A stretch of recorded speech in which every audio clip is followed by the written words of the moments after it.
You speak up about this, you're done. We'll ruin your career. You won't have any money. You won't have any clients.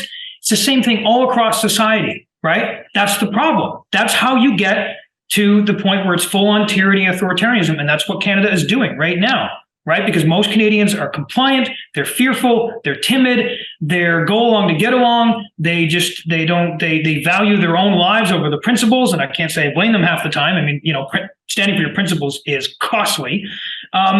So we get to this situation where it filters down because the adults, you see, can't be adults, and they can't do it. My colleagues can't do it. So then it filters all the way down to the high school students. A Catholic schoolboy was just arrested for trying to go to a Catholic school while holding Catholic beliefs. This is Justin Trudeau's Canada and the embarrassing state of Catholic education in 2023. They're either absolute cowards or wolves among the sheep. I guess the educators get to choose which one they are. Do you know the awful story of Josh Alexander? He is a Catholic school student in Renfrew County, Ontario, and he was just kicked out of school for the crime of being Catholic. Josh held a protest earlier in the year in favor of the biblical and Catholic doctrinally sound position of opposing gender ideology and opposing boys being allowed to use the girls' washroom as long as they identify as girls. Josh's apparently very anti-Catholic Catholic school board suspended the young man, accusing him of bullying trans students at the school.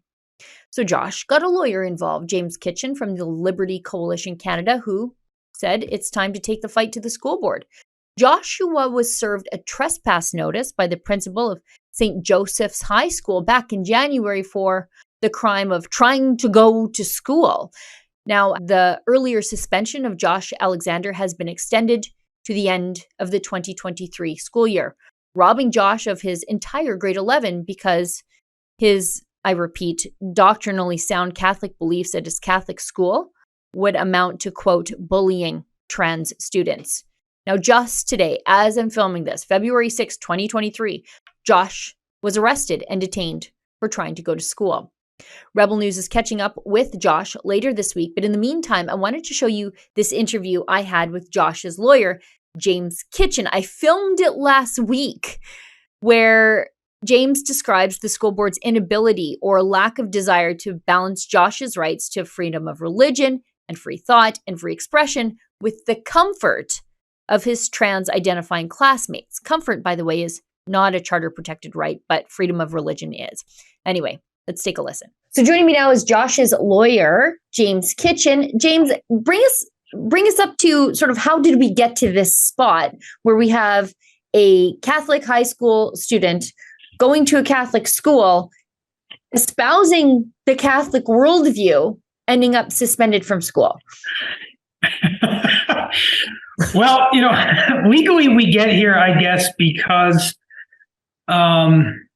we've gotten to the place where it's about power, and it's about ideology, and it's about what people can get away with, and it's about appeasing the mob, and it's not really about equality or actually acknowledging real rights or actually trying to balance rights. It's been really noticeable to me that when the lawyers respond to me for the school board, they don't cite any law, they don't cite any cases, they don't really even make any arguments, actually. They just sort of say, this is our position, take it or leave it.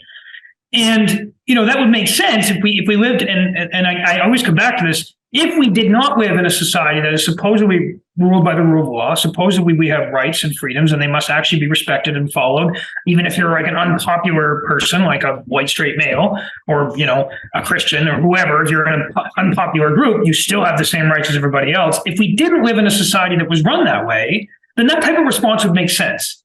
Right. And I don't want to be dramatic, but I mean, if this was Iran or China or some other truly authoritarian regime, that type of response would make sense.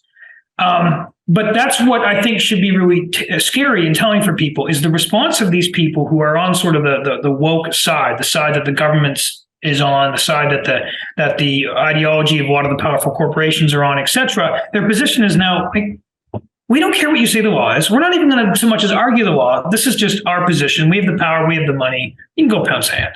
That's the school board's position on all this stuff, right? They're saying Josh can't bring the appeals. He doesn't have standing. They're saying that, to express your Catholic beliefs about gender means that you're bullying transgender students. I mean, they're brutalizing the English language. They're ignoring the law. And they're basically just saying, we don't care because we think we can get away with it because we have the power and the money. I think that's really how we get here.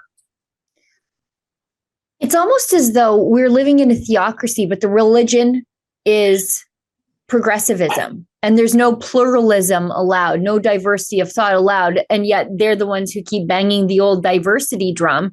And people like Josh are saying, I just want to be left alone with my beliefs and my worldview that might be offensive to you, but I'm not doing anything to you. It's not enough that you don't do anything to the other side. You have to be in complete conformity with the other side. Yeah, that's human nature and history. Whatever the ideology is, religious or non-religious, people gravitate towards enforcing their values, beliefs, ideology, whatever, on everybody else. That's human nature, and that's history. So whether it's communism or whether it was the Catholic thing during the Middle Ages, or whether it's Islam and the Islamic world, whatever it is, that's just the way it goes. And because we're so ignorant of history, we find it so boring, and we just don't seem to understand human nature anymore. We keep getting caught off guard by this. I mean, whether it's climate change or COVID or gender, I mean, these are all religious type ideologies or beliefs that people hold to so strongly. And because they embrace that human nature for tyranny, they can't help but intolerate any dissent to it. They can't help but want to impose that on everybody else. And they want to use the mechanisms of power in our society to do that, right? So the governments and the school boards and the College of Physicians and Psychologists, whatever it is, right? They want to use those to get what they want. That's all it is. And we don't talk enough about that. So we sort of dance around that, but that's what's going on here. This is entirely predictable. It's human nature. This is why you have to strip down the power that these bodies have and spread it out. Because it's only through the decentralization of power, through the increased individual freedoms, that you have any kind of society where we can have any kind of freedom or equality at all. And this is just sort of like the place where everything is sort of popped out, right? We've got this one kid that stands up, and then we get this, like, all these big ideals that are floating around finally come to a head in this one weird situation, right? Because normally everybody just goes along to get along. Whether they're a lawyer making $500,000 a year in their 50s and 60s, or whether it's just some high school kid, doesn't matter. Almost everybody's going along to get along. So all this stuff just keeps getting worse and worse and worse. And then all of a sudden you finally have somebody who raises their hand and says, I'm not going along to get along. And you get this huge conflict that exposes all this. So when I talked to you last, our little gender heretic, Josh, was doing his best to get back into school. What was the latest decision, and what does that mean for him going forward? Yeah, so just specifically what happened in the case is Josh and I decided, okay, well, we got to tell the school board, look, we're excited to come back to class. There's no more transgender kids in our classes, so you don't have the basis for kicking us out of our classes anymore. Hey, I'm going to come back to school now, Josh says, but just look, we need to be clear. I am going to continue to express my beliefs. Here's clearly what my beliefs are. Look, 3 things. Girls can't be boys, boys can't be girls. There's only 2 genders, and boys, people with penises, shouldn't be in girls' washrooms. Those are my beliefs. I'm going to continue to express them peacefully, right? We need to be aware of that, and that should be okay. That should be acceptable, so there shouldn't be any problems, and here we go. And so the response of the school was to that, well, you can't do that. And if you're going to do that, we're going to call it bullying, and we're going to tell you that you're not allowed in the school for the rest of the school year, right? And I knew the school board might respond that way. But I thought the best thing to do is to lay it out. This is where we're at. This is where his beliefs are. Because they didn't want to get to a situation where he shows up and they expect him to be self-censoring, and then they kick him out. I wanted to give them the opportunity. Come clean. Either you come clean and say what I think you're going to say, which is, hey, you're kicked out because you're not allowed to have these beliefs. Yep. Or you're going to be reasonable and say, okay, fine. Come to school. Just don't actually bully the trans kids. Don't follow them around in the classroom and shove up against the locker, which he's never done. He's never going to do. You see. And then we could have sort of a peace, right? If we had a balancing of rights, the school would have said, that's fine. Just don't actually bully the kids. He would have said, no, I'm not going to. No problem. We're good. Right. Which just goes to show this isn't about the bullying. So no, he's not allowed in school. And if he goes back, presumably it's going to be, he's going to be, I don't know, arrested, asked to leave, whatever. Right. Which is just absurd. But that's where we're at. If I'm understanding this, and it's hard to understand because it's just so crazy, him holding his deeply held religious and moral views amounts to bullying students that aren't even in classes with him. Am I getting that right? If he expresses them, because of course he's allowed to hold them, you see. He just can't express them. Right? That's what the woke understand to be freedom. You're free to hold whatever belief you want. It doesn't matter how stupid we think it is. You just can't express it. But you're still free because you can freely hold it. That's right. And they say, the reason you can't express it is because we don't like it. We don't tolerate it. We perceive it or receive it as bullying or whatever. And so you're not allowed to do that to us, right? You're not allowed to express beliefs that disagree with what we believe because we're the ones with the cultural power here. So, you just have to be quiet. You have to hold your beliefs within yourself. That's their perspective. So, yeah. So this young man has a gag order on him if he wants to attend school, and he is in grade 11. So if he doesn't go to school, then he is far behind, which will affect his future educational and career prospects. So this is quite the coercion that they have forced upon him. Mm-hmm. Shut up, silence yourself, or we will sabotage your future in a way that you may never be able to catch up from. Yeah, exactly. That's how it works, right? I mean, to give an example from my world, right? You see all the lawyers with the pronouns now at the bottom of their names. Yes. Okay. Well, obviously, some of those agree with that. Maybe even a majority, because a lot of lawyers are pretty woke. But there's a lot of lawyers that don't agree with that. But their firm has told them, you put those pronouns there, or you're out on the street, and you're going to have to find your own way and get your own clients, right?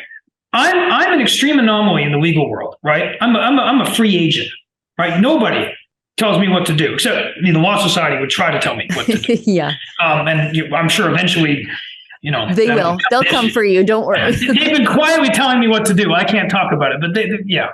But that's very, very rare. Most lawyers are entirely captured, right, by the firm or the government agency that they work at. And they have the same gag order on them. You speak up about this, you're done. We'll ruin your career. You won't have any money. You won't have any clients. It's the same thing all across society, right? That's the problem. That's how you get to the point where it's full-on tyranny, authoritarianism. And that's what Canada is doing right now, right? Because most Canadians are compliant. They're fearful. They're timid. They're go along to get along. They value their own lives over the principles. And I can't say I blame them half the time. I mean, standing for your principles is costly. So we get to this situation where it filters down because the adults, you see, can't be adults and they can't do it. My colleagues can't do it. So then it filters all the way down to the high school students. So what happens next for Josh? Does he have any recourse? Where does he go from here? So legally speaking, the plans are a human rights complaint, of course. And that's not necessarily because we think the human rights commissions are unbiased or because we think the whole human rights thing is legitimate. It's just because, legally that's the option. That's where we go. And I want to expose the double standard, right? Because again, the apparent impetus behind all of this is non-discrimination against the trans kids. Okay, fine, but you can accomplish that. I mean, if you're actually following the law, you can accomplish that without egregiously discriminating against the Christian kids. So that's one legal option. The other legal option, of course, is to appeal all these discipline decisions because there is supposed to be a process for that. The school board has said, no, Josh doesn't have standing. They've said that on a technicality, so I have to challenge that. And you can figure out why, of course, right? If they can avoid having to hear the appeals, which will be heard by the trustees, the supposedly Catholic trustees who are democratically accountable to the parents who would elect them next time, they don't want to hear the appeals, obviously, right? Sure. Because they have to tie themselves in knots to uphold these decisions, right? Or they'd have to strike them down, and then that looks bad too. So they don't want to hear them. So if they can rely on technicality and not hear them, obviously that's in their interest to do so. That's their position. That's what they're doing. So we have to challenge that so that we can either actually have those appeals, or if not, we'll have to go off the court. right? And have the court say, look, these appeals have to happen. So those are the two things, legally, those are the two responses: human rights complaint and appealing the discipline decisions, which could eventually, like, even if we were to actually appeal them, the school board trustees were to hear it, render a decision, that's appealable to the court. So that's kind of a court stream. The other one's a human rights stream. Sounds expensive. Yes, it is. It is. Yes. And yeah, people need to support Liberty Coalition Canada because, I don't charge high rates, but it takes a lot of work. It's expensive. And that's one of the reasons why this stuff just isn't done. I mean, do you think Josh and his parents could afford this? Right. So no, I encourage people to donate to Liberty Coalition Canada. I think we're doing great work, and I think it needs to be done. And we're doing it, the most affordable way we can. I don't have some swanky office. This is my home office. But it costs money. But it's worth it. I mean, you're not willing to put in the money. You're just going to keep seeing our society, or supposedly free society, slip away. No, I've seen how hard you work, and frankly, how affordable you are on some of our other democracy fund cases, like our friends at Church in the Vine. I know that you continue to work valiantly to help them fight back against the $80,000 fine they received from the Alberta government. But it is true. I mean, this is your job, and it does cost money. And like you say, there's no possible way that Josh and his family would be able to fight this without your help and without the support of the people who donate to the Liberty Coalition. As you say, there's a problem with your profession, and it is just as intimidated by the woke mob as the rest of society seems to be. Yeah, it is. Well, James, thanks so much for fighting for Josh. And I hope that the next time I talk to you that we will have good news for Josh, although I am not all that optimistic, quite frankly. Neither am I, but we can hope. We've got to fight. That's all you can do. That's right. We got to fight. Like I said in the introduction to this video, a lot has changed since I conducted this interview with James Kitchen, who is obviously now engaged in fighting what looks to be a trespass charge against Josh and an arrest because a grade 11 Catholic schoolboy wanted to go to his Catholic school to learn in a time where kids don't want to practice their religion or even go to school. Here's a young man trying to do both and shaming the grown-ups, being prevented by the school system, which claims to be Catholic. By the way, I'm very curious where the diocese is on all of this. Where's the bishop? Where are the priests? Are they speaking up in defense of this young man who is living out Matthew 10:22 in real time right in front of us? Because if they are speaking up, I haven't heard them because they're not doing it loudly enough. And frankly, they probably should be right there with Josh, sticking up for girls and the rights of Catholics to be Catholic in a Catholic school. You will be hated by everyone because of me, but the one who stands firm to the end will be saved. For Rebel News, I'm Sheila Gunn-Reid. Did you know the Rebel News store has a very special section dedicated to religious freedom? It's one of my very favorite spots to go poking around looking for new t-shirts. You can show the world your commitment to religious freedom and that you oppose the state bothering people as they try to practice their faith. Just go to rebelnewsstore.com to see that collection, but also a bunch of other special collections, including Pro Trucker t-shirts. While you're there, you can use the coupon code Sheila10 for 10% off your purchase. That's rebelnewsstore.com, Sheila10 for 10% off.